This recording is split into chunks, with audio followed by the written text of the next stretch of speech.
रात का समय, तेज आंधी और बारिश हो रही थी। एक कार तेजी से सड़क पर दौड़ती हुई जा रही थी। उसमें रमेश और उसकी पत्नी साक्षी बैठी हुई थी। साक्षी ने घबराते हुए अपने पति से कहा, हमें इस तरह से सड़क पर गाड़ी नहीं दौड़ानी चाहिए। यदि एक्सीडेंट हो गया तो तुम क्या चाहती हो? इस सुनसान रास्ते में गाड़ी खड़ी कर दूं? नहीं, पर फिर भी हमें कुछ ना कुछ इंतजाम करना पड़ेगा। क्या पूरी रात ऐसे ही गाड़ी में हम बैठे रहेंगे? तुम चिंता क्यों कर रही हो? मैं देख रहा हूँ। तभी रमेश को एक घर दिखाई दिया। रमेश ने वहीं अपनी कार रोक दी और उस घर का दरवाजा खटखटाया। दरवाजा एक औरत ने खोला और उन्हें अंदर आने के लिए कहा, और वो लोग घर के अंदर आ गए। घर के अंदर आने के बाद उस औरत ने उन दोनों से कहा, आप लोगों को क्या चाहिए? क्या एक रात के लिए हमें कमरा मिल सकता है? हम शहर जा रहे थे, पर रास्ते में ही मौसम खराब हो गया। हाँ, क्यों नहीं, ऊपर वाला कमरा खाली है, आप लोग वहाँ रुक सकते हैं। और यदि किसी चीज की कमी हो तो मुझे बता दीजिए, मैं उसे पूरा कर दूंगी। आपका बहुत बहुत धन्यवाद। वैसे कितने पैसे हुए? अरे भैया, पैसे की क्या बात है, हम लोग राहगीरों को पनाह देते हैं।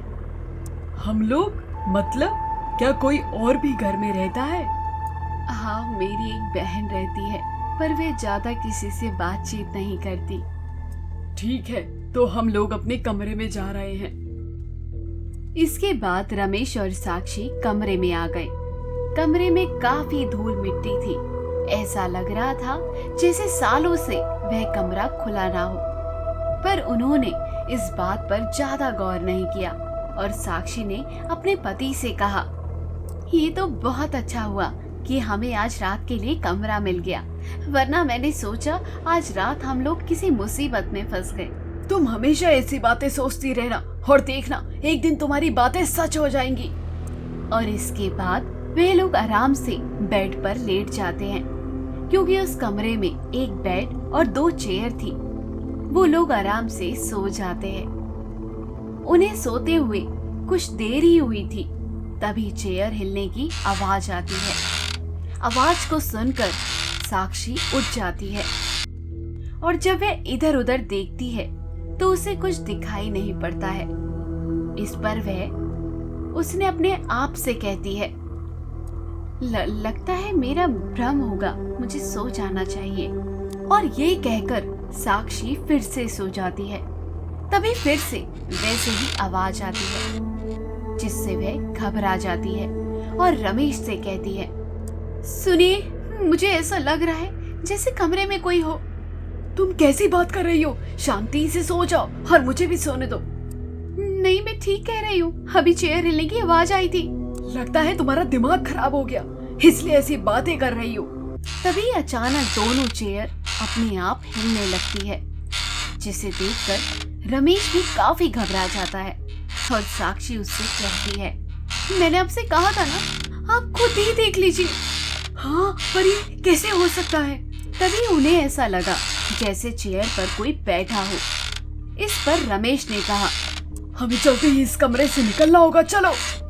और ये कहकर वो दोनों कमरे से बाहर आ जाते हैं और नीचे उतरकर उस औरत को आवाज लगाने लगते हैं, अरे तुम कहाँ चली गई? सुनो, तुम्हारे घर में कुछ अजीब है। पर घर पर कोई नहीं होता है, जिस वजह से उन्हें कोई आवाज नहीं आती है। ये देखकर साक्षी काफी ज्यादा डर जाती है और वह रमेश से कहती है, वह औरत कहाँ चली गई? मुझे कुछ सही नहीं लग रहा है, आप चलिए यहाँ से, वैसे भी मौसम ठीक हो गया है। हाँ, तुम ठीक कह रही हो, चलो। और ये कहकर वो दोनों जैसे ही घर से निकलने के लिए दरवाजा खोलते हैं, पर वे दरवाजा खुलने का नाम ही नहीं ले रहा था।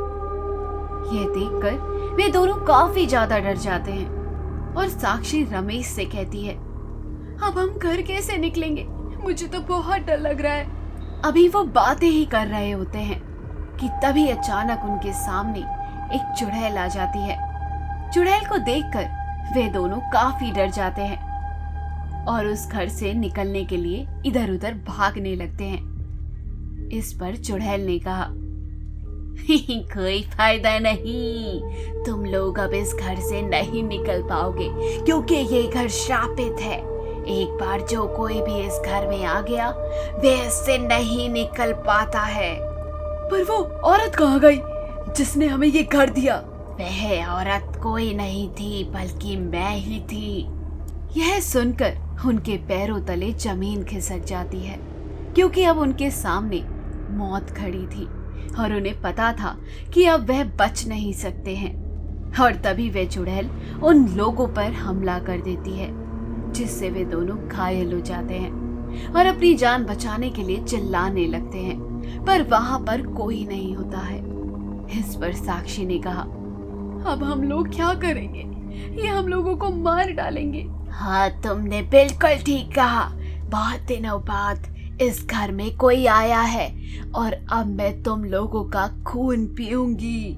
तभी साक्षी के गले में जो लॉकेट होता है वे उसे आगे कर देती है जिससे चुड़ैल घबरा जाती है क्योंकि साक्षी भगवान को काफी मानती थी। यह देखकर रमेश साक्षी का हाथ पकड़ लेता है और वह लोग उस चुड़ैल को दूर रखने में कामयाब हो जाते हैं। इस चुड़ैल ने कहा, इस लॉकेट को हटा लो वरना तुम लोग मारे जाओगे। नहीं, हमें पता है जब तक ये ताबीज है तब तक तुम हमारा कुछ नहीं बिगाड़ सकती क्योंकि मैंने सुना है भूत भगवान से डरते हैं। और इस तरह वे लोग उसी का सहारा लेकर पूरी रात गुजार देते हैं और जैसे ही सुबह के 4 बजते हैं वह चुड़ैल गायब हो जाती है और वह लोग घर से बाहर निकल आते हैं और कार में बैठकर सीधा वहां से निकल जाते हैं। वही अब उन्हें समझ आ गया था कि वह लोग मौत के मुंह से बचकर आए हैं और अब उन्होंने कान पकड़ लिए कि वह इस तरह रात में किसी के भी घर नहीं जाएंगे।